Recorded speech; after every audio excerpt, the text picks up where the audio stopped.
நான் கோவிட் டைம்ல கிரேமேன் ஷூட்டிங்ல இருக்கும்போது எனக்கு கதை சொன்னாரு சேகர் கமுலா சார். ஒரு வீடியோ காலில் 20 மினிட்ஸ் கதை சொன்னாரு. எனக்கு ரொம்ப பிடிச்சிருந்தது. ஓகே சார் பண்றேன்னு சொன்னேன். அப்புறம் ஒரு 2 இயர்ஸ் ஆளை காணோம்.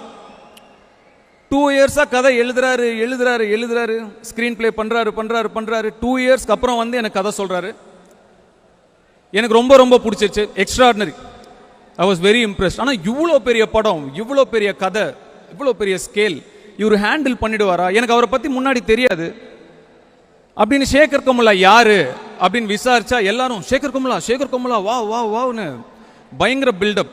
சரி, ஸ்கிரிப்ட் சூப்பரா இருக்கு, சூப்பர் டைரக்டர்னு சொல்றாங்கன்னு அவரை நம்பி போனதுக்கு திருப்பதி அடிவாரத்தில் நடு ரோட்ல உச்சி வெயில்ல கீழே உக்காந்து அம்மா தாயே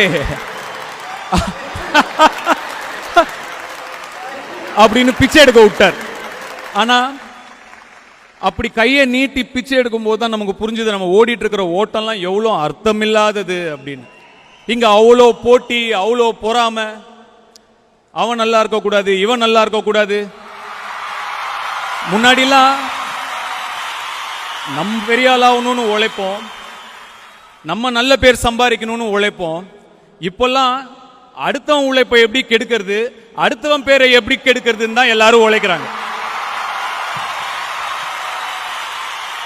ஒரு வாட்டி இப்படி கை நீட்டி பாருங்க. அந்த மாதிரி எல்லாரையும் சொல்லல, அந்த மாதிரி யார் பண்றாங்களோ அவங்கள சொல்ல. ஒரு வாட்டி இப்படி கை நீட்டி அம்மா தாயேன்னா திங்கிற ஒருவேளை சோத்துக்கும் மழை வெயில்னு ஒதுங்குற கூரைக்கும் எவ்வளோ நன்றியோட நம்மளாம் இருக்கணும்னு புரியும். ஒரு என்லைட்னிங் எக்ஸ்பீரியன்ஸ் தான் அது. இதுக்கு முன்னாடி காசியில ஒரு வாட்டி எனக்கு அந்த மாதிரி ஒரு எக்ஸ்பீரியன்ஸ் கிடைச்சது. ஹரிஷ்சந்திர காட்னு இருக்கும், அங்கதான் பிணங்கள் எல்லாம் எரிப்பாங்க.